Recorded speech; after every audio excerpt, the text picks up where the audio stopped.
আসসালামু আলাইকুম। তো আজকে আমরা তিন বন্ধু একসাথে আবার হইলাম।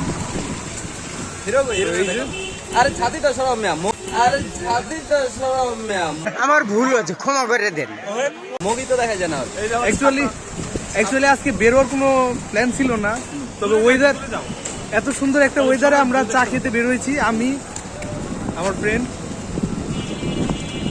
সবচেয়ে যেটা নোটিস করার ব্যাপার, আমরা যেটা নোটিস করছি মাত্র, সেটা হলো আমাদের তিনজনের ছাতাই ফাটা, তিনজনের ছাতাই ভাঙ্গা। দেখেন আমাদের কমন জিনিসটা দেখতে পাচ্ছেন, আমার ভাঙাটা এই যে আমার ছাতার যে এক সাইড ভাঙা, এই সাইড, আর তোমার এই হিরোটা ধর দাও, এই যে হিরোটা ভাঙা থাকতে দাও না।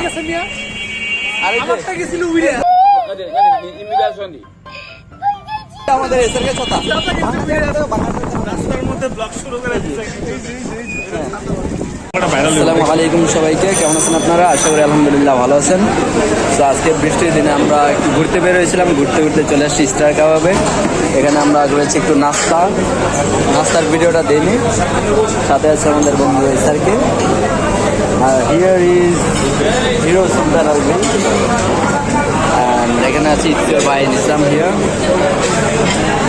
সো আর কি, তো সবাই ভিডিওটা দেখবেন আর আমাদের সাথে থাকবেন ইনশাল্লাহ। লাইক কমেন্ট করে সাপোর্ট করবেন।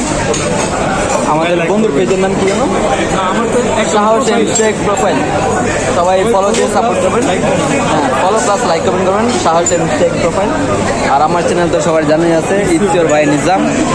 হিরো সুলতান আলভির কি কোনো পেজ আছে নাকি? পেজ বা hero Sultan Alvi, he has fucking page. কি বলা তুমি? He has fucking page. আমি বিশ্বাস করি না। He has a very good page name হলো হিরো সুলতান আলভি। সো সবাই ফলো দিবেন আর লাইক কমেন্ট করে সাপোর্ট করবেন। আর কেউ যদি বেস্ট টি খেতে চান, ওভারঅল ঢাকার মধ্যে সবচেয়ে বেস্ট হলো ধানমন্ডি 2 এর মধ্যে স্টার কাবাবের সেকেন্ড ফ্লোর। সবচেয়ে বেস্ট টি আমার জানা মতে, আমাদের বন্ধুদের মতো সবচেয়ে বেস্ট। সবচেয়ে বেস্ট টি তুমি মানো এটা, যে স্টার কাবাবের টি সবচেয়ে বেস্ট? স্টার কাবাব তো মানে ব্র্যান্ড, তো মানে আমি সবচেয়ে বেস্ট টি এখানে পাওয়া যায়। সবচেয়ে বেস্ট আছে কিন্তু এটা এই তুলনায় ঢাকা আর সাথে সবচেয়ে বেস্ট পুরিও পাওয়া যায় এখানে। আপনি একবার খেলে বারবার আসবেন। হ্যাঁ, আদা দিয়ে বানানো স্পেশাল পুরি, জিঞ্জার